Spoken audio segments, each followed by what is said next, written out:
హిజ్కియా ఏలనారంభించినప్పుడు 25 ఏండ్ల వాడై 29 సంవత్సరములు యెరూషలేములో ఏలెను. అతని తల్లి జకరియా కుమార్తె, ఆమె పేరు అబియా. చిన్న ప్రార్థన చేసుకుందాం అండి.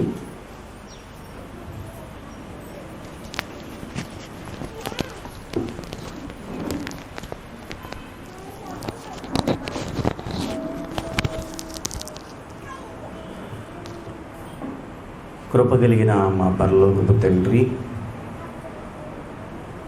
నీ మహిమగల నామమును బట్టి కృతజ్ఞతాస్తుతులు స్తోత్రములు చెల్లిస్తున్నాము. జీవాధిపతివైన దేవ, మీ ఉచితమైన కృపను బట్టి ఇదిగో వచ్చిన మేము మీ బిడ్డలమైన మేమందరము నేటి నుండి 3 దినాలు హిజ్కియా ఉపవాసములు అని మేము జరిగించుకుంటున్నాము. ఆ రాజుగారి యొక్క పేరు మీద మేము ఎందుకు ఉపవాసాలు ఆచరిస్తున్నాము అని అంటే, దేవా, మందిరం విషయములో ఆయన చూపిన శ్రద్ధ, మందిరం విషయములో ఆయన చేసిన దిద్దుబాటు, అలాగే ఎదురైన శత్రుత్వం విషయములో ఆయన చేసిన ఉపవాసం, చేసిన ప్రార్థన మా జీవితాలకు ఎంతో సరిపడినటువంటి పరిస్థితి మేము చూస్తూ ఉన్నాం. ఆయన చేస్తున్నట్టుగానే మేము చేస్తే మేము అలాంటి విజయాన్ని చూస్తాము అనే ఆశతోనే ఈ కూటాలు ఏర్పాటు చేసుకున్నాం. వచ్చిన ఈ బిడ్డలను దీవించండి. ఇందున్న సంగతులను మేము ధ్యానించచ్చు ఉండగా వాక్యములో నుండి మాతో మీరు మాట్లాడి మహిమను ఉందమని యేసు క్రీస్తు ప్రభు వారి పేరిట వేడుకొనుచున్నాము పరమ తండ్రి, ఆమేన్.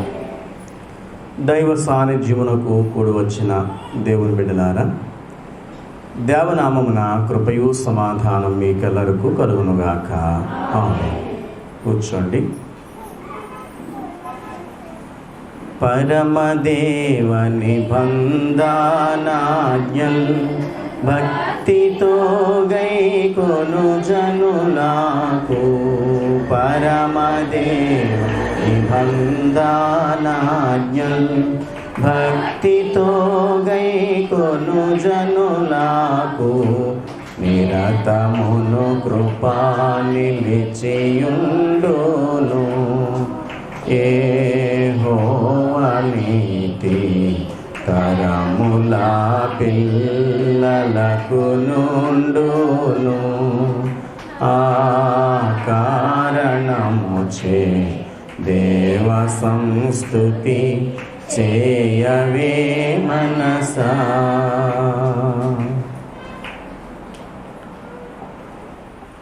హిజ్కియా ఈయన యూదారాజు. ఇశ్రాయేలు జనాంగము 2 రాజ్యాలు, ఒకటి ఇశ్రాయేల్ రాజ్యము, ఇంకొకటి యూదా రాజ్యము. యూదా రాజ్యమును ఎక్కువగా దావీదు వంశీకులే పరిపాలన చేస్తూ వచ్చారు. అయితే దేవుడు దావీదు వంశీకులకు ఇచ్చినటువంటి రాజ్యం ఇది, యూదా రాజ్యం అనేది. ఈ యూదా రాజ్యములో ఎందరో రాజులు పరిపాలన చేశారు. చాలా వరకు ఎక్కువ మంచి రాజులు మనకు కనబడతారు ఈ యూదా రాజ్యములో. ఇజ్రాయేల్ రాజ్యంలో ఒక్క మంచి రాజు కూడా కనబడ్డాడు. మరి ఎక్కడైనా కనబడినా వారిలో కూడా ఏదో ఒక లోటుపాట్లు అనేవి కనబడుతుంటాయి.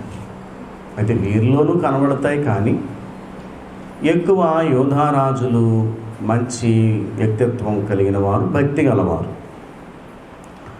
అయితే ఈ హిజ్కియా ఏ రాజుకు జన్మించినవాడు అని అంటే, చూడండి, దీని ముందు అధ్యాయం 27వ వచనంలో, ఆహాజు తన పితరులతో కూడా నిద్రించి యెరూషలేము పట్టణమునందు పాతిపెట్టబడిను గాని ఇశ్రాయేలీల రాజుల సమాధులకు అతడు తేబడలేదు.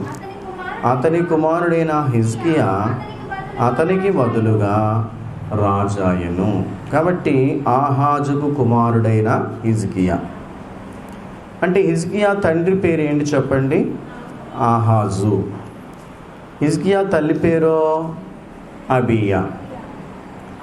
అయితే ఈ ఆహాజు అనేటువంటి రాజు ఎంత భయంకరమైనటువంటి పాపపూరితమైన పనులు చేశాడో అంత శ్రేష్టమైన పనులు హిజ్కియా చేశాడు.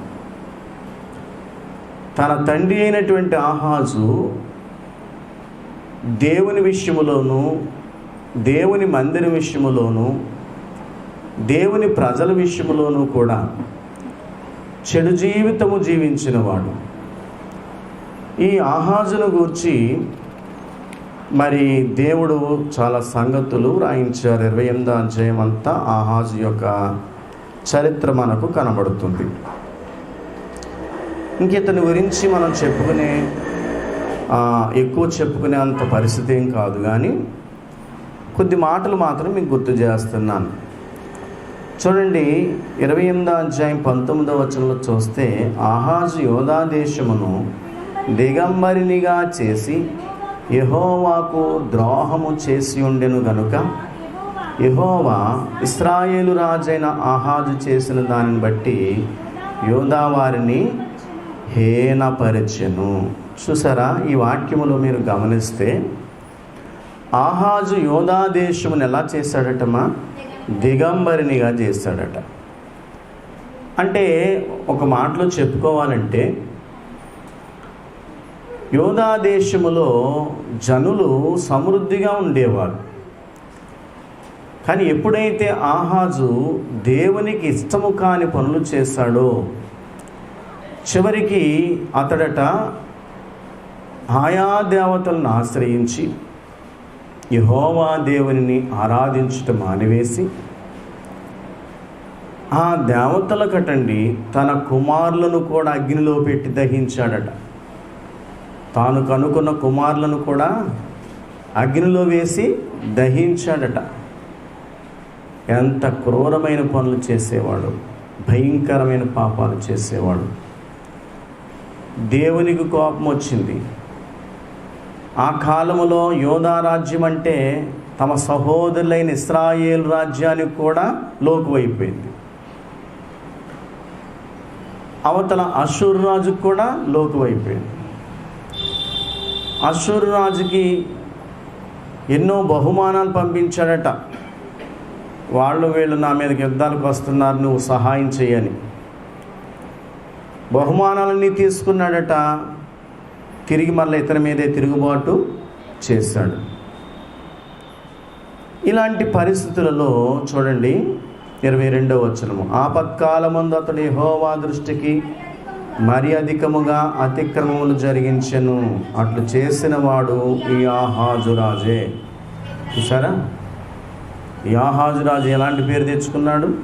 ఏ రాజుకి లేని పేరు తెచ్చుకున్నాడు యోధా రాజ్యంలో. ఏం పేరు తెచ్చుకున్నాడు చెప్పండి అమ్మా? ఆ ఆపత్కాలముందు కూడా సుఖంగా ఉన్నప్పుడంటే దేవుణ్ణి లెక్క చేయలేదనుకోవచ్చు. శ్రమలు వచ్చినప్పుడైనా దేవుణ్ణి లెక్క చేయాలక్కర్లేదా చెప్పండి? కష్టాలు ఎదురైనప్పుడైనా దేవుని ఎడల భయభక్తులు చూపించాలా అక్కర్లేదా? కానీ ఆహాజు రాజు ఎలాంటివాడంటే ఆపత్కాలం వచ్చినా కానీ దేవుని మీద భయభక్తులు చూపించలేదు సరికదా. అవతల ఏ రాజులైతే ఇతన్ని జయించున్నారో, ఏ రాజులైతే ఇతని మీదకి వస్తున్నారో ఆ రాజుల గురించి అనుకున్నాడట, అబ్బో వాళ్ళ దేవతలు గొప్పోళ్ళు కాబట్టి వాళ్ళకి గెలుస్తున్నారు కాబట్టి వాళ్ళని మనం పెట్టుకుంటే మనం గెలుస్తామని చెప్పేసి ఆ దేవతలు తీసుకొచ్చి పెట్టుకున్నాడట తప్ప దేవుని ఎడల నేను పొరపాటు చేస్తానని తన తప్పిదాలు దేవుని దగ్గర ఒప్పుకోలేకపోయాడు. గనుకనే ఆపత్కాలములో కూడా దేవుని దృష్టికి తన అతిక్రమములు దిద్దుకొని రాజు ఎవరైనా ఉన్నారా అంటే ఆ యోధా రాజ్యములో ఈ ఆహాజు రాజే అని చెప్పేసి దేవుడు రాయించాడు. కనుక ఆపత్కాలములో కూడా దిద్దుకోకపోవడంలో పేరొందినోడు ఎవరన్నమాట చెప్పాలి? ఆహాజు రాజు. కాబట్టి దేవుని బిడ్డలారా, దేవాలయమును పాడు చేసేసాడు. దేవాలయములో ఇంతకు ముందున్న ఉపకరణాలు, దేవుని మందిరములో ఉన్న ఉపకరణాలన్నిటినీ కూడా తెగ నరికించేశాడట. వేరే వేరే బలిపీఠాలు పెట్టించి దేవుని బలిపీఠం తీయించేశాడట. కొద్ది కాలం అయిన తర్వాత మొత్తం దేవాలయం మోతే వేసేసాడట. దేవుని మందిరపు తలుపులే వేయించేశాడట. యాజకులు ఆ కూలి ఈ కూలి చేసుకుని బతుకుతున్నారు. ఇంకా వాళ్ళకి యాజకత్వం లేదు. ఇంకా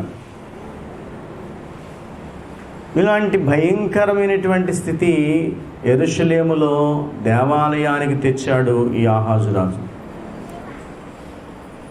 కనుక ఇతడు చచ్చిపోయినప్పుడటండి యోధా రాజుల సమాధుల్లో పెట్టలేదట ఇతన్ని. అంటే ప్రజలు ఏం ఆలోచించారన్నమాట, ఇలాంటోడు ఘనులైనటువంటి దావీదు వంటి రాజులు పాతి పెట్టబడిన స్థలంలో పాతి పెట్టడానికి యోగ్యుడు కాదనుకున్నారట ప్రజలు. అందుకు అతన్ని యోధారాజుల సమాధుల్లో కూడా తీసుకొచ్చి సమాధి చేయలేదట. అతను సామాన్యుల దగ్గర చేసేసారట. అంత దౌర్భాగ్య స్థితిని తెచ్చుకున్నాడు ఈ ఆహాజు రాజు. మరి అలాంటి వాడి కడుపున వజ్రం లాంటి వాడు పుట్టాడు. ఎవరండి? హిజ్కియా. చెప్పాలంటే చేదు ఓటల్లోంచి మంచి ఓటలు రావడం అనేది, మధురమైన ఓటలు రావడం అనేది అసాధ్యమైన విషయం. కానీ అలాంటి చేదు ఓటల వంటి జీవితం కలిగిన ఆహాజు కడుపున ఎవరు పుట్టారు? ఎవరు పుట్టారు?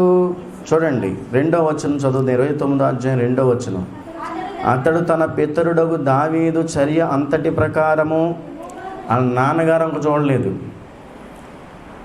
ఇంకా పూర్వపు తరాలకు వెళ్ళిపోయి ఎవరి వైపు చూసి జీవించాడట? దావీదు చర్య చూశాడు. కాబట్టి నేను అంటాను, ఒకసారి మన తండ్రులు మన తాతలు ఎలా ఉన్నారు? వారు భక్తులేనా? వారు ఆత్మీయులేనా? లేకపోతే సంఘంలో మనకు ముందు వచ్చిన వాళ్ళు ఎలాగున్నారు? వారు భక్తిగానే ఉంటున్నారా? వారు ఆత్మీయంగానే ఉంటున్నారా? సరే, వీరి సంగతి అలాగొదిలేండి. సంఘము ప్రారంభించబడినప్పుడు వారు ఎలా ఉన్నారు? బైబిల్ మిషన్ ఆరంభించబడినప్పుడు దైవజనుడైన దేవదాసయ్య గారి దగ్గర ఉన్నవారు ఎలా ఉన్నారు? అలాగే దేవుని బిడ్డలారా, ఇలాగన పూర్వపు భక్తుల యొద్దకు మనం వెళితే శ్రేష్టమైన అనుభవాలు దొరుకుతాయి మనకి. మీకు అర్థమవుతుంది నేను చెప్పిన మాట. హిజ్కియా నేర్చుకోవడానికి వాళ్ళ నాన్న దగ్గర ఏమన్నా ఉందా అమ్మా? ఉంటే ఏముంది? చెడు తప్ప మంచి ఏమీ లేదు. అందుకు వాళ్ళ నాన్న చూసి నేర్చుకోలేదు, వాళ్ళ నాన్న వైపు చూడలేదు. ఇక ఈయన ఎక్కడికి వెళ్ళిపోయాడు చెప్పండి? పితరుడైన దావీదు దగ్గరికి వెళ్ళిపోయాడట. దావీదు చరిత్ర దగ్గరికి వెళ్ళిపోయాడు. గనుక పితరుడగు దావీదు చర్య అంతటి ప్రకారము యెహోవా దృష్టికి యథార్థముగా ప్రవర్తించెను. ఇక్కడ ఈ మాట వ్రాస్తే రాజుల గ్రంథంలోనికి వెళదాం. ఈయన గురించి ఏమని రాశారు? రాజులు 2వ గ్రంథము 18వ అధ్యాయము. రాజులు 2వ గ్రంథము 18వ అధ్యాయము చూడండి. మరి 3వ వచనాన్ని చదువుదాం. తన పితరుడైన దావీదు చేసినట్లు అతడు యెహోవా దృష్టికి పూర్ణముగా, చూసారా ఎలాగ అనుసరించాడంటే హిజ్కియా పూర్ణముగా నీతిని అనుసరించాడట. ఇంకా చెప్పాలంటే 5వ వచనాన్ని చూద్దాం. అతడు ఇశ్రాయేలీయుల దేవుడైన యెహోవా యందు, వాళ్ళ నాన్నగారైన ఆహాజు ఏం చేశాడు? యెహోవా దేవుని యందు నమ్మకం లేదు. పల్నా వాళ్ళు మన మీదకి యుద్ధానికి వచ్చి గెలిచేస్తున్నారు, పల్నా వాళ్ళు మన మీదకి యుద్ధానికి వచ్చి గెలిచేస్తున్నారు కాబట్టి వాళ్ళ దేవతలను మనం ఆరాధిస్తే మనకు గెలుపు వస్తుందేమో, అవి గొప్పవేమో అనుకున్నాడట ఆహాజు. కానీ ఆహాజు కడుపును పుట్టిన హిజ్కియా అలా కాదు. ఈయన ఎవరి మీద నమ్మకం ఉంచా చెప్పండి? యెహోవా యందు. ఇది ఎవరి లక్షణము? తన పితరుడైన దావీదు యొక్క లక్షణం. నేను అంటాను, మన కళ్ళ ముందు చాలామంది కనబడతారు. మన తోటి విశ్వాసులు కానివ్వండి, మన ముందు కొందరు సేవకులు కానివ్వండి, కొంతమంది పెద్దలు కానివ్వండి, కొంతమంది సన్నిధిపరులు కానివ్వండి, ఎవరెవరైనా కనబడచ్చు. కానీ నేను అంటాను, వాళ్ళ వైపు చూస్తే కొంచెం భక్తి కనబడుతుంది. అదే మనం మన పితరుడైన దైవజనుని వైపు వెళ్ళిపోతే, దైవజను దగ్గరికి వెళ్ళిపోతే, పితరుడైన దావీదు దగ్గరికి ఎలాగ వెళ్ళిపోయాడు హిజ్కియా, అలాగే బైబిల్ మిషన్కి పితరుడైనటువంటి దైవజను దగ్గరికి మనం వెళ్ళిపోతే కావలసినంత భక్తి ఆయన దగ్గర దొరుకుతుంది. పరిపూర్ణమైన భక్తి దొరుకుతుంది ఆయన దగ్గర. మనం ఇంకెవరి దగ్గరికి వెళ్ళినా అంతంత మాత్రపు భక్తే కనబడుతుంది. మీకు అర్థమవుతుందని చెప్పిన మాటమ్మా. ఎవరినో చూసి నేర్చుకుందాం అనుకుంటాం, బాగానే ఉంటుంది. ఆరంభంలో వారిని చూసి నేర్చుకోవడంలో బాగానే ఉంటుంది. కానీ ఏదో ఒక లోపం దొరుకుతుంటుంది వాళ్ళ దగ్గర, ఏదో ఒక పొరపాటు దొరుకుతుంటుంది. వీళ్ళు అలా ఉన్నప్పుడు మనం ఉండడానికి వచ్చిందా అని దిగజారిపోతాం మనం. అదే పరిపూర్ణ భక్తిని అనుభవించిన పితరులు ఉన్నారు, వాళ్ళ వైపు చూస్తే ఇక మనం దిగజారే పరిస్థితి రాదన్నమాట. కనుక ఇప్పుడు హిజ్కియా ఎవరి వైపు చూశాడు? సంపూర్ణ నీతిని అనుసరించే విషయంలో దావీదు వైపు చూశాడు. దేవుని యందు ఎవరు విశ్వాసము ఉంచాడు. అతని తరువాత వచ్చిన యోధా రాజులలోను, అతని పూర్వీకులైన రాజులలోను అతనితో సమమైన వాడు ఒకడును లేడు. ఎంత మంచి పేరు సంపాదించాడు చూడండి. హిజ్కియా తనకు ముందున్న యోధా రాజులలో కానీ, ఆయన తర్వాత వచ్చిన రాజుల్లో కానీ హిజ్కియా వంటి వాడు అతనితో సమానమైన వాడు ఒక్కడును లేడు అనిపించుకున్నాడు. అతనితో సమానమైన వాడు ఒక్కడును లేడు. దావీదును అందులో లెక్కేయకూడదు. ఎందుకంటే దావీదు, సొలొమోను వీళ్ళిద్దరూ ఏకఛత్రాధిపత్యం వహించిన వారు. 12 గోత్రాలని పరిపాలన చేస్తున్నాడు. యోధా రాజ్యము రెహబాముతో ప్రారంభమైంది. యోధా రాజ్యము సొలొమోను కొడుకైన రెహబాముతో ప్రారంభమైంది. ఇశ్రాయేల్ రాజ్యము యెరోబాముతో ప్రారంభమైంది. కానీ యోధా రాజులలో అంటే ఎక్కడి నుంచి మొదలెట్టాలి? ఇప్పుడు సొలొమోను కొడుకైన రెహబాము దగ్గర నుంచి మొదలు పెట్టాలి. అక్కడి నుంచి లెక్కేసుకుంటే అటు హిజ్కియా వరకు ఉన్నటువంటి ముందున్న రాజులు కానీ, హిజ్కియా తర్వాత వచ్చిన రాజులు కానీ ఎవ్వరూ కూడా అంటే తనతో సమానమైన వాడు ఎవడును ఏ రాజు లేడట. ఎంత చక్కని మంచి పేరు దేవునితో సంపాదించుకున్నాడో చూడండి. కారణం ఏంటి? ఇతడు పితరుడైన దావీదు యొక్క ప్రవర్తనకు తగినట్టుగా ప్రవర్తించి ఎవరి యందు నమ్మకం ఉంచాడు? చెప్పండి అమ్మా. యెహోవా యందు విశ్వాసం ఉంచాడట. తర్వాత 6వ వచనాన్ని చూస్తే అతడు యెహోవాతో హత్తుకొని, ఎవరిని హత్తుకున్నాడు చెప్పాలి? ఎవరిని హత్తుకున్నాడటీనా? యెహోవాతో హత్తుకొని ఆయనను వెంబడించుటలో వెనుక తీయక. దేవుణ్ణి వెంబడించడంలో కూడా ఎలాంటి వాడటీనా? అస్సలు వెనక తీయలేదట. కొన్ని సమయాల్లో దేవుణ్ణి వెంబడించినప్పుడు చాలా శోధనలు వస్తాయి, చాలా శ్రమలు వస్తాయి, చాలా నిందలు వస్తాయి, చాలా అవమానాలు వస్తాయి. దేవుని మీద ఆనుకుని బ్రతుకుతున్నప్పుడు విన్నారా? నిద్రపోతున్నారా? కళ్ళు మూసుకొని ఉన్నారు కొంతమంది.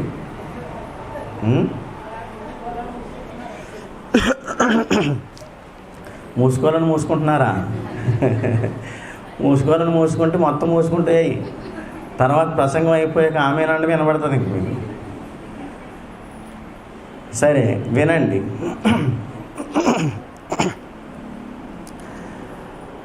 ఆయనను వెంబడించుటలో వెనుతీయక.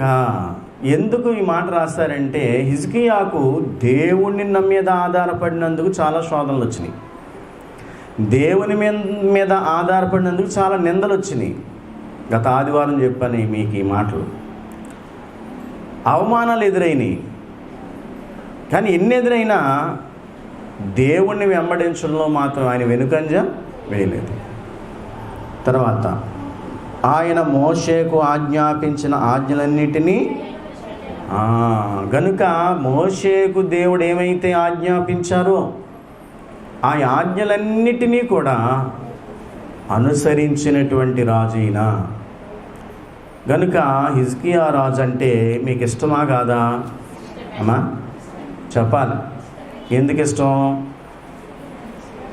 ఇష్టం? వాళ్ళ నాన్నగారు అంత దుర్మార్గంగా నడుచుకున్నాడు, వాళ్ళ నాన్నగారు దేవునికి అయిష్టంగా ఎలా ప్రవర్తించాడు అన్నీ తెలుసు ఆయనకి.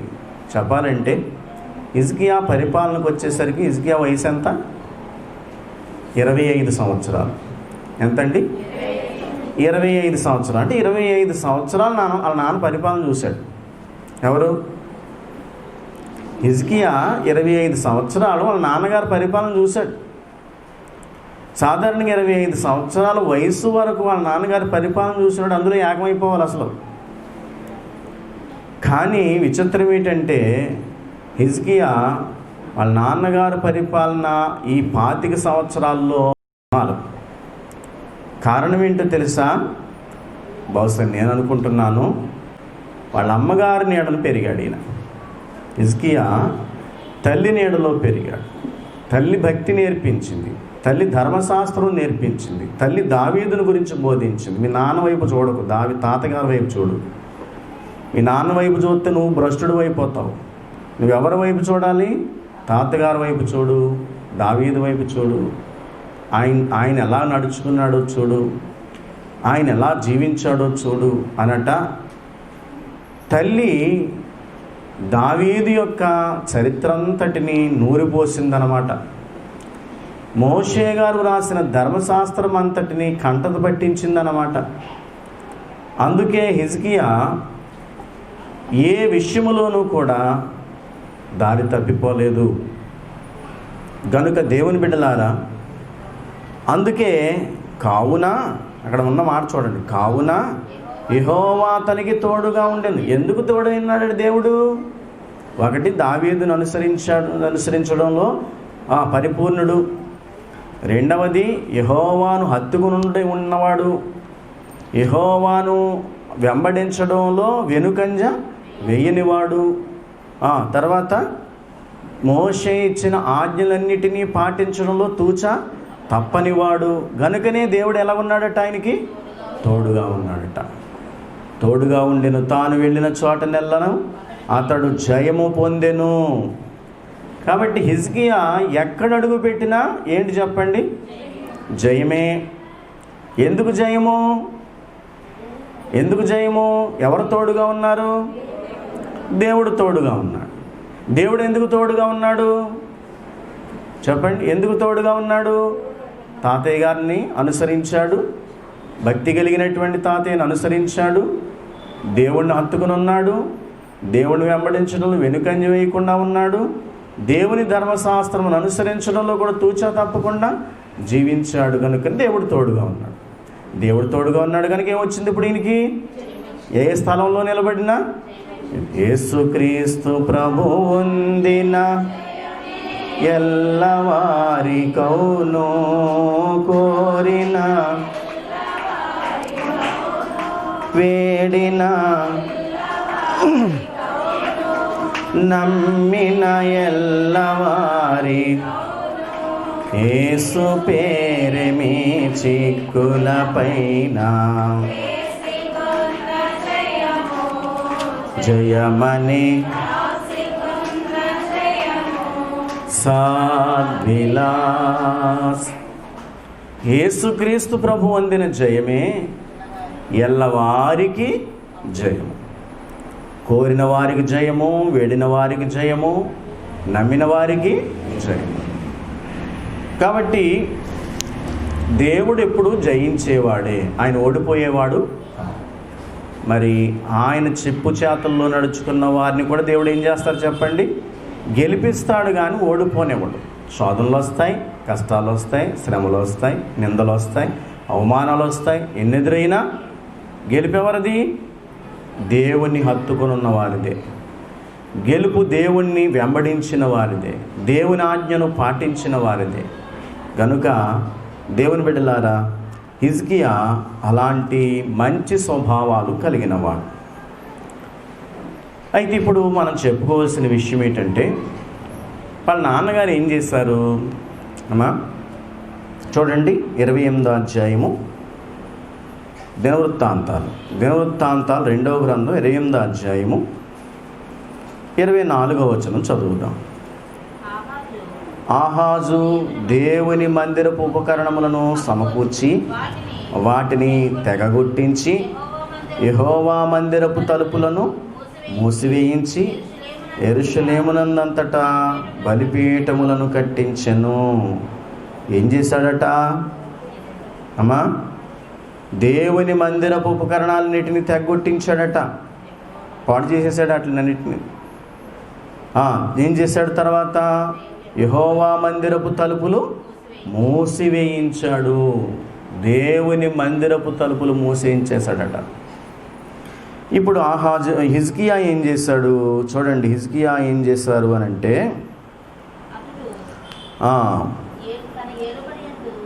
3వ వచనం, అతడు తన ఏలుబడి యందు 29:3 మొదటి సంవత్సరము మొదటి నెలను యెహోవా మందిరపు తలుపులను తెరచి, చూసారా,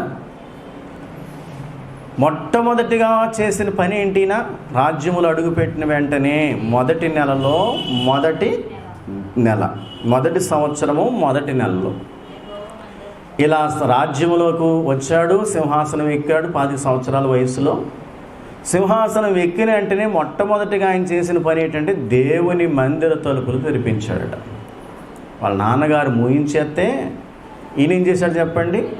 తలుపులు తెరిచాడు. తలుపులు మూసినోడు బాగుపడ్డాడా? తలుపులు తెరిచినోడు బాగుపడ్డాడా? చెప్పండి. దేవాలయం తలుపులు మూత వేయించినోడు ఆహాజు బాగుపడ్డాడా? బాగుపడ్డాడు. దేవాలయపు తలుపులు తెరిపించాడు హిజ్కియా. దేవాలయపు తలుపులు హిజ్కియా తెరిపించాడు. ఈయన బాగుపడ్డాడా? బాగుపడలేదా అమ్మా? ఎవరు బాగుపడతారన్నమాట? దేవాలయపు తలుపులు మూయించేస్తే బాగుపడతారా? తెరిపిస్తే బాగుపడతారా? గనుక హిజ్కియా ఎందుకు బాగుపడ్డాడు అయ్యా? హిజ్కియా ఎందుకు ఘనుడయ్యాడయ్యా? హిజ్కియా ఎందుకు విజయాలు పొందాడయ్యా అంటే రాజ్య పరిపాలన తీసుకున్న మొదటి అధికారం దేని మీద చూపించాడు? దేవాలయం తెరవడంలోనే చూపించాడు. వాళ్ళ నాన్న చచ్చిపోతూ దేవాలయం మూయించేశాడట. ఈయనేమో సింహాసనం ఎక్కినట్టునే తెరిపించాడట. దేవాలయం మూత వేయడం అంటే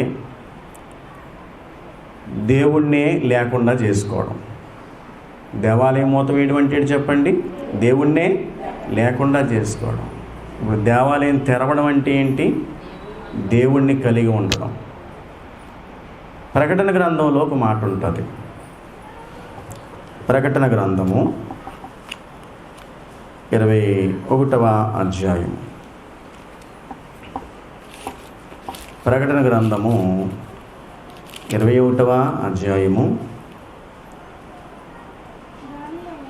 25వ వచనం చదువుతాం. అక్కడ రాత్రి లేనందున దాని గుమ్మములు పగటి వేళ ఏమాత్రమును వేయబడవు. జనములు తమ మహిమను ఘనతను దానిలోనికి తీసుకుని వచ్చెదరు. గొర్రెపిల్ల యొక్క జీవగ్రంథమందు రాయబడిన వారే దానిలో ప్రవేశింతురు. కానీ నిషిద్ధమైనది ఏదైనను, అసహ్యమైన దానిని, అబద్ధమైన దానిని జరిగించువాడైనను దానిలోనికి ప్రవేశింపడు. కాబట్టి పరలోకములో రాత్రి లేదు కనుక ఎప్పుడు అక్కడ తలుపులు ఏం చేయబడి ఉంటాయంటమ్మా? తెరిచుంటాయట. దేవదాసయ్య గారు ఒక మాట అన్నారు, పద్యంలో రాశారు, ఘనమైన నీ వాక్యం అనుభవించుట నాకు అనుదిన ఆహారము, అనుదిన జీవము, అనుదిన ఔషధము, అనుదిన దీపము. ఇవి మాటలు రాస్తారు. అలాగేనట దేవాలయము తలుపులు ఎప్పుడూ తెరిచుండాలి. దేవాలయములో ఎల్లప్పుడూ దీపం వెలుగుతూ ఉండాలి. దేవాలయంలో ఎల్లప్పుడూ ఆహారం ఉండాలి, అనగా వాక్యం అనే ఆహారం ఉండాలి. ఇలాగున దేవాలయం తలుపులు ఎప్పుడూ తెరిచి ఉండాలని దేవదాసయ్య గారు అన్నారు. కనుక ఇప్పుడు ఆహాజు దేవాలయం తలుపులు మూయించేశాడు. దేశానికి అంత కీడు వచ్చిందా లేదా? వచ్చింది. అందుకే ఇప్పుడు హిజ్కియా దేవాలయం తలుపులు తెరిచి యాజకులకు కబురు చేసి ఆయన చెప్తున్నాడు ఈ మాటలు ఏంటంటే, చూడండి, యాజకులను లేవీలను పిలువనంపించి తూర్పుగానున్న రాజవీధిలో వారిని సమకూర్చి వారికి ఇలాగూ ఆజ్ఞ ఇచ్చెను, లేవీయులారా, నా మాట ఆలకించుడి.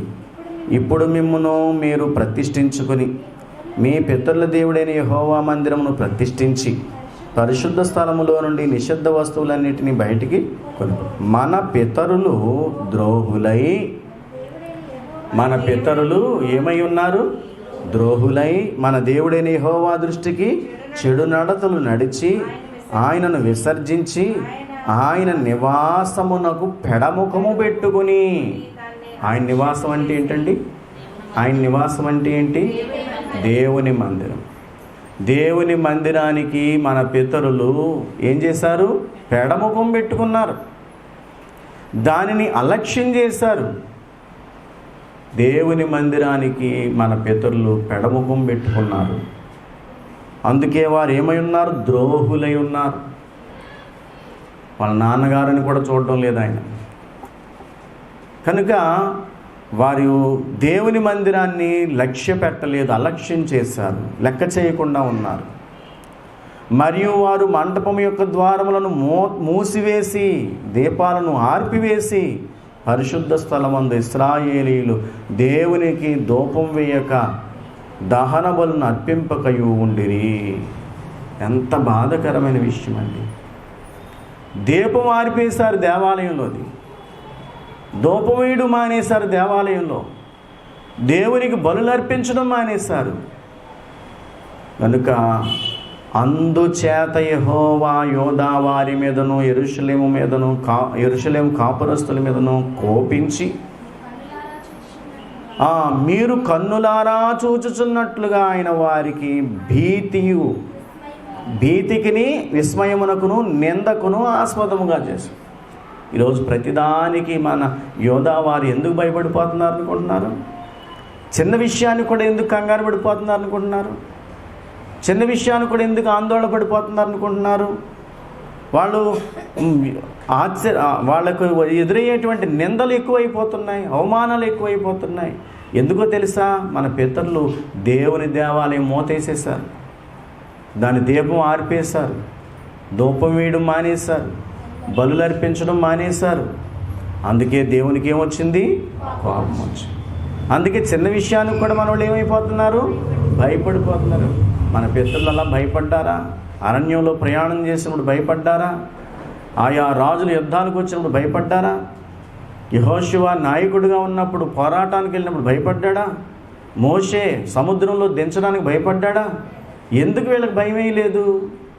దేవుడు వారితో ఉన్నారు.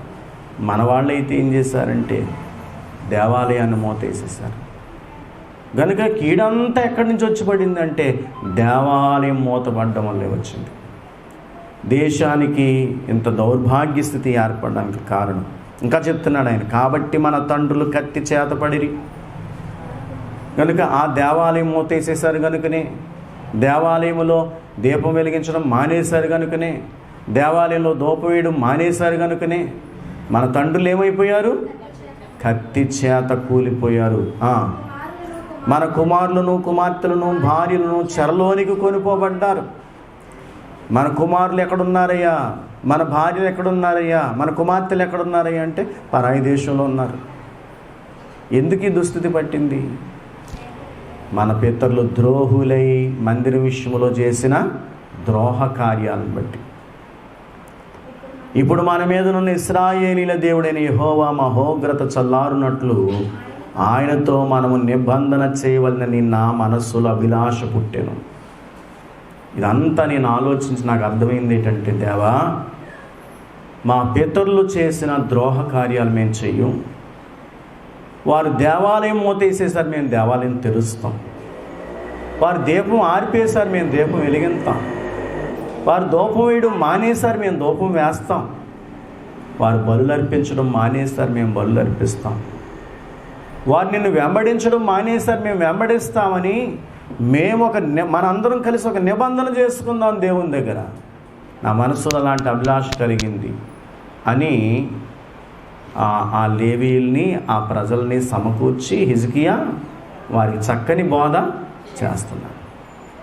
నిజమే, కీడనేది వస్తున్నప్పుడు ఎందుకు వచ్చిందో తెలుసుకునే పరిస్థితి చాలామందికి ఉండదు. కానీ తెలియజెప్పేవారు ఉంటే బాగుంటుంది కదా. తెలియజెప్పేవారు, ఎందుకే వచ్చిందయ్యా, ఇది కారణం, లేకపోతే ఆ కీడు ఎందుకు వస్తుంది, ఆ శోధన ఎందుకు వస్తుంది అని చెప్పేవారు ఉంటే బాగుంటుంది. దేవుడు హిజ్కియాను అలా నిలబెట్టాడండి. హిజ్కియా చెప్తున్నాడు విషయాలు, ఎందుకు ఈ శోధనలు వచ్చినాయి, ఎందుకు మన దేశానికి ఇంతటి పరిస్థితి వచ్చింది, మన పితరులు ఎందుకు కత్తివాతను హతమైపోయారు, మన తండ్రులు, మన భార్యలు, మన బిడ్డలు ఎందుకు పరాయి దేశాలు బానిసలుగా పోయారు, ఎందుకు మనకి దుస్థితి వచ్చింది. చిన్న విషయానికి కూడా అడిలిపోతున్నామే, చీమ చిటుక్కుమంటే అడలిపోతున్నాం, ఏమైపోతుందో అన్నంత భయం వేసేస్తుంది. ఏంటి భయంకరమైన పరిస్థితి మన జీవితంలో?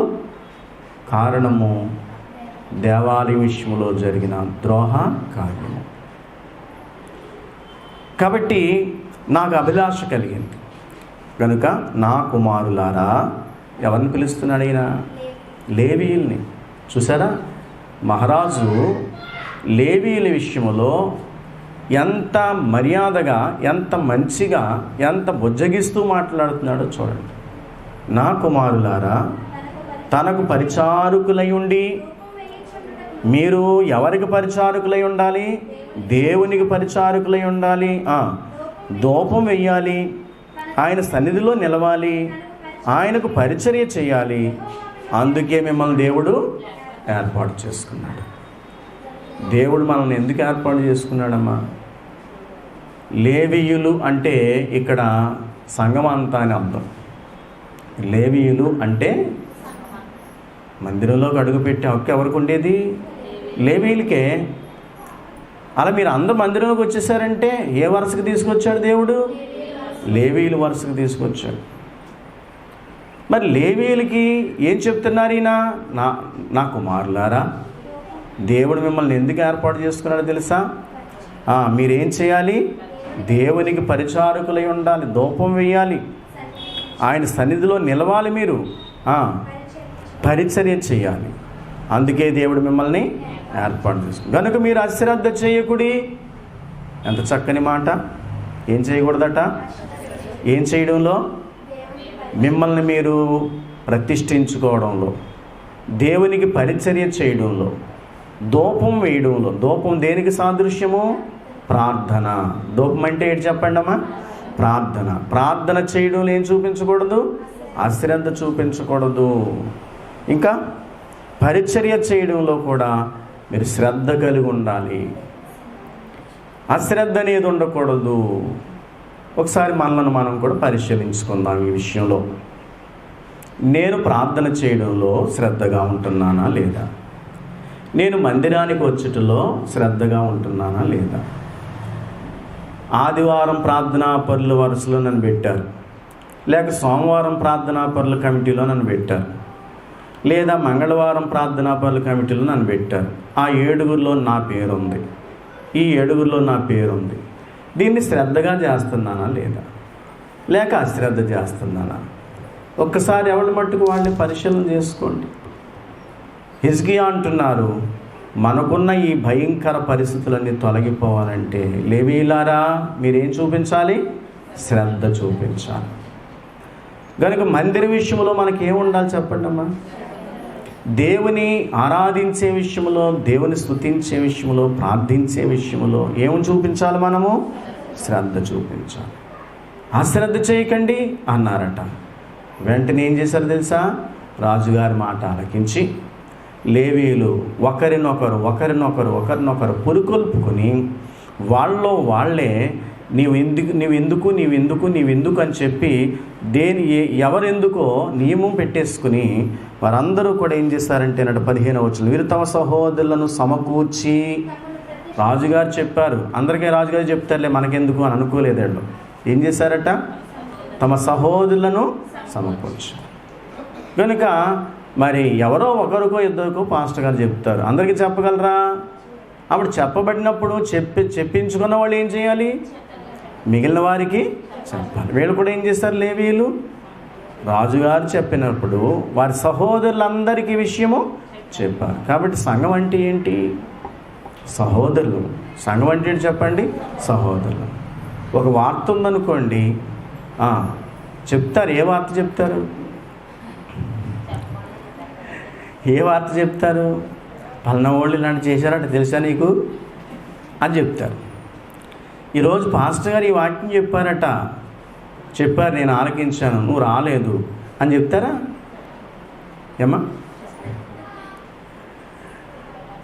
ఈరోజు హిజ్కియా గురించి చెప్పారు, ఎంత బాగా చెప్పారో, ఆయన ఎలాంటి రాజుగారట, మరి నువ్వు రాలేదు, ఇంక నీకు చెప్తాను ఆలకించు అని చెప్పారు ఎప్పుడన్నా? కానీ ఏం చెప్తారు చెప్పండి? పలానా వాళ్ళు కరోనా వచ్చిందంటే నీకు తెలుసా అని చెప్తారు. చెప్పచ్చు, తప్పలేదు, అది కూడా చెప్పచ్చు. ప్రార్థన చేయమని, అల్లరి చేయమని కాదు. దేనికి చెప్పచ్చు? ప్రార్థన చేయమని. సరే, దేవుని బిడ్డలారా, మరి లేవీయులు తమ సహోదరులను సమకూర్చుకొని తమ్మును తాము ప్రతిష్ఠించుకొని యెహోవా మాటలను బట్టి రాజు ఇచ్చిన ఆజ్ఞ చొప్పున యెహోవా మందిరమును పవిత్రపరచుటకు వచ్చిరి. వీళ్ళందరూ కొద్దిమంది విన్నారు, వెళ్ళారు, అందరినీ తీసుకొచ్చారు. ఏం చేయడానికి సిద్ధమైపోయారట వీళ్ళందరూ? మందిరాన్ని పవిత్రపరచడానికి. ఎందుకంటే ఆహాజు రాజు ఏం చేశాడు? అపవిత్రం చేశాడు, చెరిపేశాడు అంతా. మందిర ఉపకరణాలను కూడా పాడు చేసేస్తాడు. బాగు చేయాలి. ఆ పని ఎవరిది? ఆ బాధ్యత ఎవరిది? రాజుగారిదా? ఎవరిదటమ్మా? లేవీయులది. లేవీయులు అంటే ఎవరని చెప్పుకున్నప్పుడు దేవుని సంఘము, దేవుని బిడ్డలు. కనుక మందిరాన్ని శుభ్రపరచడంలో ముందుకొచ్చారు, వెళ్ళారట. మందిరంలో ఉండకూడనివన్నీ తీసేశారు. మరి కిద్రోను వాగులో పారవేశారు. శుద్ధి చేయవలసిన శుద్ధి చేసేశారు. చూడండి, ఈ ప్రకారము వారు 8 దినములు యెహోవా మందిరమును ప్రతిష్ఠించచ్చు. మొదటి నెల 16వ దినమున సమాప్తి చేసిరి. ఎన్ని రోజుల్లో శుభ్రం చేశారట వీళ్ళు? 8 రోజుల్లో మొత్తం దేవాలయం అంతా కూడా శుభ్రం చేసేసారట, శుద్ధి చేసేసారట, సిద్ధపరిచేశారు. సిద్ధపరిచేసి ఇప్పుడు హిజ్కియా రాజు గారి దగ్గరికి వెళ్ళి చెప్తున్నారట, రాజా, మందిరం అంతా శుభ్రం చేసేసాం, ఉండకూడని అన్నీ తీసి పాడేసాం, ఎక్కడ ఏది అమర్చాలో అవి కూడా అమర్చేసాం అని రాజుగారికి చెప్పారట. అప్పుడు రాజుగారు ఏం చేశారు? 20వ వచనం చూడండి. అప్పుడు రాజైన హిజ్కియా పెందలకడ లేచి పట్టణపు అధికారులను సమకూర్చుకొని, గనుక హిజ్కియా ఏం చేశారు చెప్పండి అమ్మా? పెందలకడనే లేచారు. ఎక్కడికి వెళ్ళడానికి? మందిరానికి వెళ్ళడానికి. మందిరానికి వెళ్ళడానికి ఎప్పుడు లేవాలి? మనం ఎక్కడికైనా వెళ్తానికి అయితే మాత్రం లేపుతాం కదా, ఎక్కడికైనా వెళ్ళడానికి అయితే మాత్రం లేపుతాం. కానీ మందిరానికి వెళ్ళడానికి మాత్రం లేస్తామా? రాత్రి 3 అయింది ఈ పనులు చేయించేసరికి. మన పిల్లలు చేశారు. ఇక్కడండి సరిగ్గా 3 అయిందండి. ఇక్కడ ఇది, అక్కడ పైపు దగ్గర ఫ్లోరింగ్ చేయించడానికి కరెక్ట్గా 3 అయింది. మరి 3 అంటే నిద్ర సరిపోద్దా చెప్పండి? సరిపోద్దా? మరి అలాగనుకుంటే మందిరంలో ఈరోజు ఏంటి? ఉపవాస పూట. మరి రావాలా అక్కర్లేద్దా? మరి నేనే పడుకుని ఉంటే మీరేం చేస్తారు చెప్పండి? మొదట వచ్చినప్పుడు కబురు చేస్తారు, ఏమని? అయ్యగారు ఇంకా రాలేదు అని. రాలేదట అని మళ్ళీ అవి ఇదంతా చెప్తారు మళ్ళీ. కాబట్టి ఆ వార్తలు మాత్రం వెళ్ళిపోతాయి. అంచేత దేవుని బిడ్డలారా, హిజ్కియా ఎప్పుడు లేచారటమ్మా? పెందలకడనే లేచారట. పట్టణంలో ఉన్న అధిపతులందరినీ సమకూర్చుకుని ఆయనే తిరిగేశాడట.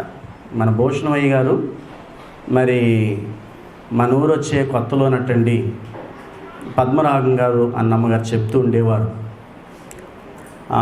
భూషణమయ్య గారు వచ్చిన కొత్తలో మరి సంఘం లేదు, ఒక చోట కూడుకోవడం అనేది అంతగా ఉండేది కాదట. అందుకే ఆయన వచ్చినప్పుడు ఏం చేసేవారంటేనట, ఆయన తెలిసిన ఇళ్ళకి వెళ్ళి, అమ్మా నేను వచ్చాను ప్రార్థనకి సిద్ధపడ్డ రండమ్మా అని ఇంకో ఇంటికి వెళ్ళేవారట. అమ్మ ప్రార్థన చేసి సిద్ధపడ్డ రండి, బేగా రండి అని వెళ్ళేవారట. అలాగా 2-3 ఏళ్ళకి వెళ్ళి ప్రార్థనకి సిద్ధపడ్డ రండమ్మా అనేవారట, వచ్చేవారు. ఇలాగున మరి సమకూర్చుకొని ఆ నలుగురిని సమకూర్చుకొని ప్రార్థనలు జరిగించి వెళ్ళేవారట ఆయన. కనుక హిజ్కియా కూడా ఏం చేస్తున్నారు చెప్పండి అమ్మా, పెద్దలందరినీ సమకూర్చుకున్నాడట. సమకూర్చుది యెహోవా మందిరమునకు పోయెను. వీళ్ళందరినీ సమకూర్చింది దేనికి? ఆయన వెళ్ళింది కాకుండా వాళ్ళని కూడా మందిరాన్ని తీసుకెళ్ళడానికట. మనం రావడమే కష్టం కదా, ఇంకో నలుగురిని పోగు చేసుకుని రాగలమా అని నీకు తెమలదలే అని వచ్చేస్తాం. కానీ మనం ఏం చేయాలి చెప్పండి? రాజుగారు ఏం చేశారు? చిన్న చిన్నోళ్ళని ఏం కాదు, పెద్దలందరూ అంటే వాళ్ళకి చాలా పనులు ఉంటాయి. దేశంలో పెద్దలంటే పనులు ఏమి ఉండవు వాళ్ళకి, బోల్డని పనులు ఉంటాయి. అవన్నీ పక్కన పెట్టండి. ముందు మనం ఎక్కడికి వెళ్ళాలి? అందరం కలిసి మందిరానికి వెళ్ళాలి అని మందిరాన్ని తీసుకుని వెళ్ళాడట. ఇప్పుడు దేని కొరకు మందిరములో ప్రార్థనలు జరుగుతున్నాయి?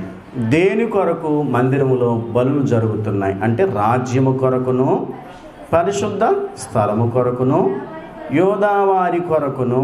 చూడండి, రాజ్యము కొరకును, పరిశుద్ధ స్థలము కొరకును అంటే దేశములో రాజ్యము సుభిక్షంగా సాగిపోవాలంటే దేవునికి అర్పించవలసినవి అర్పించాలి. రెండవది యోధావారి కొరకు అంటే ప్రజలు క్షేమంగా ఉండాలి, ప్రజల క్షేమం కొరకు. మూడవది పరిశుద్ధ స్థలము అంటే మందిరం బాగుండాలి. 1 రాజ్యం బాగుండాలి, 2 మందిరం బాగుండాలి, 3 ప్రజలు బాగుండాలి. ఈ 3 అంశాల మీద ఆయన ఏం చేశారు చెప్పండి? పాప పరిహారార్థ బలులు జరిగించారు. కాబట్టి చూడండి, గనుక అతడు యెహోవా బలిపీఠం మీద వాటిని అర్పించునని అహరోను సంతతి వారు యాజకులకు ఆజ్ఞాపించను. దేవుని బలిపీఠం మీద ఈ బలులు అర్పించండి అని ఎవరికి ఆజ్ఞాపించాడట?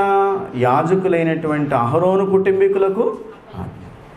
అంటే అహరోను కుటుంబీకులకు దేవుడు ఒకప్పుడు అప్పగించిన పనిని వారు నిర్లక్ష్యం చేశారు కనుక ఇప్పుడు రాజుగారు మళ్ళీ ఏం చేస్తున్నారు చెప్పండి? వాళ్ళనే సరిదిద్ద పని మీద నిలబెట్టారు.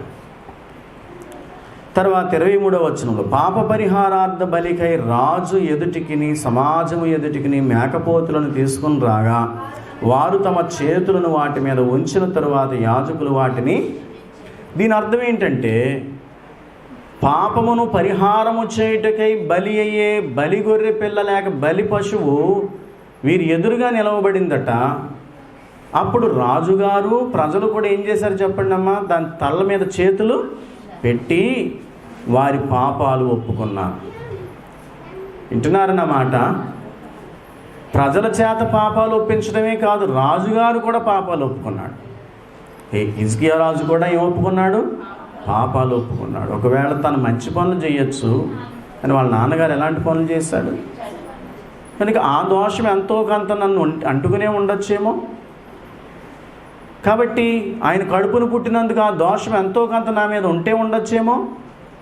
అందుచేత ఆ దోషమైనా నా దోషమైనా దేవాన్ని సన్నిధిలో నేను ఒప్పుకుంటున్నానంటూ రాజుగారు అలాగే సమాజం అంతా కూడా ఏం చేశారు చెప్పండి అమ్మా? తమ పాపాలు ఒప్పుకున్న తర్వాత శుద్ధి చేస్తారు.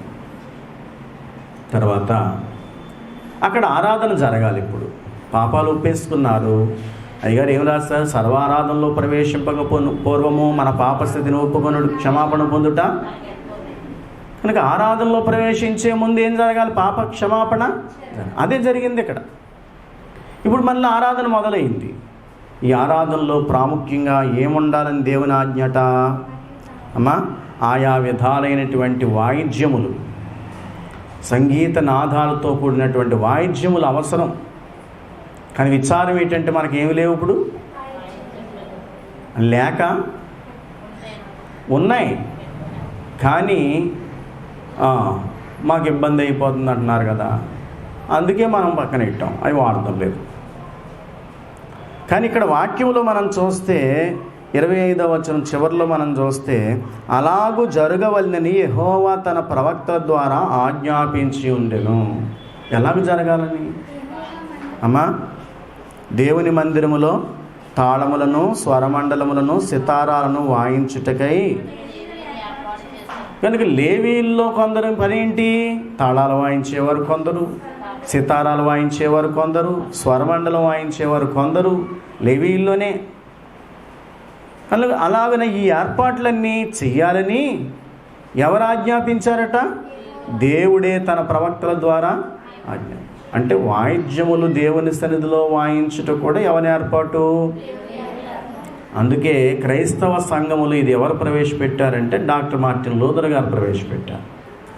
మార్టిన్ లూథర్ గారు వాయిద్యములు వాయించుట ప్రారంభించారు. అంటే వాయిద్యాలు సంఘములో ఏర్పాటు చేయడంలో ఆయన ఆరంభించారండి. నేను గతంలో చెప్పాను, ఇతరులు ఆయా సినిమా పాటలు పాడుకుంటూ క్లబ్బుల్లో ఆనందంగా పాటలు పాడుకుంటూ ఉంటుంటే అదొకసారి విన్నారట. ఆయన విని అనుకున్నారట, సంగీతం అనేది దేవుడు ఏర్పాటు చేసుకున్నటువంటి చక్కని భాగ్యమది. సాతానుగాడు దొంగిలించాడు దాన్ని. సాతానుగాడు నన్ను దొంగిలించాడు. వాడు దొంగిలించి వాడు వాడుకోవడం ఏంటి? దేవుడు మనకిచ్చాడు, మనం వాడుకోవాలని చెప్పి సంఘంలో వాయిద్యాలు ప్రవేశపెట్టారు మార్టిన్ లూథర్ గారు. క్రీస్తు సంఘం వారు వాయిద్యాలు వాయించకూడదంటారు. సరే, ఏదేమైనా ఇక్కడ వాక్యం చెప్పే మాట ఏంటంటే, ఆ లేవీలైన వారు మరి ఈ స్వరమండలం వాయించడంలో, తాళాలు వాయించడంలో, మరి సితారాలు వాయించడంలో దేవుడు ఏర్పాటు చేశారు ప్రవక్తల ద్వారా అన్నారు. ఇప్పుడు మనం ఏమని ప్రార్థన చేసుకోవాలంటే, ప్రభువా నీ ఆజ్ఞ చొప్పున మేము అలాంటి వాయిద్యములతో మా ఆరాధన జరగాలి, జరిగించు అని ప్రార్థన చేసుకోవాలి మనం. సరే, ఇక 29వ వచనంలో మనం చూస్తే, వారు అర్పించడం ముగించిన తర్వాత రాజును అతనితో కూడిన వారందరూ తమ తలలు వంచి ఆరాధించరు. ఎవరు కూడా తల వంచారు? రాజుగారు కూడా. దావీదును దీర్ఘదర్శియగు ఆసాపును రచించిన శ్లోకములను ఎత్తి యెహోవాను స్తుతించుడని రాజైన హిజ్కియాయును అధిపతులను లేవీయులకు ఆజ్ఞాపింపగా వారు సంతోషంతో స్తోత్రములు పాడి తల వంచి ఆరాధించిరి. కాబట్టి గొప్ప ఆరాధన జరిగింది ఆ రోజున. మందిరం తెరవబడిన వస్తారా? మందిరము తెరవబడిన తర్వాత శుద్ధి అయిన తర్వాత లేవీయులు ముందు తమను తాము వారు ప్రతిష్ఠ చేసుకున్నారు. తర్వాత దేవాలయాన్ని శుద్ధి చేస్తారు. తర్వాత దేవాలయంలో పాప పరిహారార్థ కార్యాలు జరిగాయి. ఆ తర్వాత ఆరాధన. చూసారా క్రమం? ఈ క్రమం చూసారా? హిజ్కియా ఎప్పుడైతే రాజ్యసింహాసనం ఎక్కాడో దేశంలో ఏం ఏర్పడిందమ్మా? క్రమము ఏర్పడింది. దేవాలయంలో ఏం ఏర్పడింది? క్రమము ఏర్పడింది. లేవీయుల్లో ఏం ఏర్పడింది? ప్రజల్లో ఏం ఏర్పడింది? గనుక దేవుడు క్రమానికే కర్త కానీ అల్లరికి కర్త కాదు. హిజ్కియా ద్వారా దేవుడు ఒక క్రమాన్ని నేర్పిస్తున్నాడు, ఒక పద్ధతిని అనేది అవలంబింప చేస్తూ ఉన్నారు. తర్వాత మరి ఈ మందిరములో ఆయా విధాలుగా బలులు అర్పించినప్పుడట బలి పశువులను సిద్ధపరిచే విషయంలో యాజకులు సరిపోకపోవడంతో లేవీయులు కూడానటండి వారిని వారు ప్రతిష్ఠించుకుని ఆసక్తికరంగా పనులు చేశారని 34వ వచనంలో. యాజకులు కొద్దిగా ఉన్నందున వారు ఆ దహన బలి పశువులన్నిటినీ వలవలేకపోగా పని సంపూర్ణమగు వరకు కడమ యాజకులు తమ్మును ప్రతిష్ఠించుకుని వరకు వారి సహోదరులకు లేవీయులు వారికి సహాయము చేసేది. తమ్మును ప్రతిష్ఠించుకొనుట యందు యాజకుల కంటే లేవీయులు యథార్థ హృదయులై ఉండేది. చూసారా? ఒకసారట పాదిరి గారి కంటే కూడా విశ్వాసులు చాలా శ్రద్ధగా చేస్తారట. అదే చేశారు వీళ్ళు. యాజకుల కంటే కూడానట లేవీయులు మరింత శ్రద్ధగా చేశారట, యథార్థ హృదయులై చేశారట. ఇవన్నీ ఎన్ని దినాల్లో అయిపోయిందమ్మా? సంవత్సరాలన్నా పట్టిందా? కొద్ది దినాల్లోనే జరగడంతో వాళ్ళందరికీ చాలా సంతోషమైందట. అప్పటికప్పుడు రాజుగారి ఈ నిర్ణయం తీసుకున్నా, అప్పటికప్పుడు రాజుగారి ఏర్పాట్లు అన్నా బలికి బలి పశువులు తక్కువ కాలేదు, యాజకులు తక్కువైనప్పుడు తక్కువ అనిపించలేదు, లేవీలు వచ్చేసారు ముందుకి, కనుక ఏదీ లోటు అనిపించలేదని చెప్పి వారందరూ సంతోషించారట. ఈరోజు అధ్యాయంలో సంగతులు మీకు మరి ఇంతటితో నేను ముగిస్తున్నాను. కాబట్టి గమనించండి, హిజ్కియా రాజు వచ్చాక దేశం బాగుపడిందా లేదా? దేవాలయం బాగుపడిందా లేదా? దేవాలయంలో యాజకులు బాగుపడ్డారా లేదా? ప్రజలు బాగుపడ్డారా లేదా? దేవునికి ఇది సంతోషమా కాదండి? కనుక దిద్దుబాటు నెలలో ఉన్నాము. హిజ్కియా దేశాన్ని, దేవాలయాన్ని, దేవుని ప్రజలను దిద్దుటలో ఎలాగో శ్రద్ధ వహించారో, ఆయనతో పాటు ప్రజలందరూ కూడా ఎలాగో శ్రద్ధగా దేవుని ఆరాధించారో, వారి పాపాలు ఒప్పుకొని వారి క్షమాపణ పొందుకొని వారిని వారు దేవునికి సమర్పణ చేసుకుని చక్కని ఆరాధన చేసి బలులు అర్పించి, అయ్యో కొద్ది దినాల్లోనే ఇంత గొప్ప కార్యము జరిగిపోయింది. దేవునికి ఇష్టమైన పనులు చేస్తే ఆ సమయం కొంచెమే ఉన్నా కార్యాలు ఘనంగా జరుగుతాయి. సమయం అప్పటికప్పుడు అనుకున్నా కానీ కార్యాలు ఎలా జరుగుతాయమ్మా? ఘనంగా జరుగుతాయి. అదే ఆశ్చర్యపడ్డారట ఈ రాజుగారిని ప్రజలు కూడా. ఓ సమయం కొంచెమే, ఇప్పటికిప్పుడు అనుకున్నాం, ఇప్పటికిప్పుడు అంటే డబ్బులు ఉంటాయా? ఇప్పటికిప్పుడు అనుకుంటే కావాల్సిన సమకూడవలసినవి ఉంటాయా? కానీ దేవుడు ఎలా సమకూర్చేశాడో. కనుక శ్రద్ధ అనేది మనం చూపిస్తే కావలసిన సహాయం ఎవరు అందిస్తారు? దేవుడే అందిస్తారు. అలాగున హిజ్కియా వలె మన పితరుడైన దైవజనుని వైపు చూస్తూ, ప్రభు వైపు చూస్తూ మన పరిస్థితులన్నీ సరిదిద్దుకుంటూ సాగిపోగల భాగ్యం తండ్రి మనకు ప్రసాదించునుగాక. ఆమేన్. ఒక అధ్యాయంలోని కథ అయింది. మరి ఈయన చరిత్ర 4 అధ్యాయాల్లో పూర్తిగా ఉంటుందండి.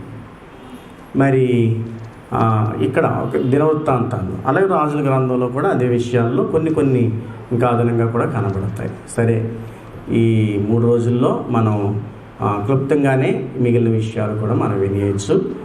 ఎందుకు ఈ మాటలన్నీ చెప్తున్నానంటే, మనం ఎవరి పేరు మీద చేస్తున్నాం ఇప్పుడు ఉపవాసాలు? అమ్మా, హిజ్కియా గారు ఉండాలి ఇక్కడ.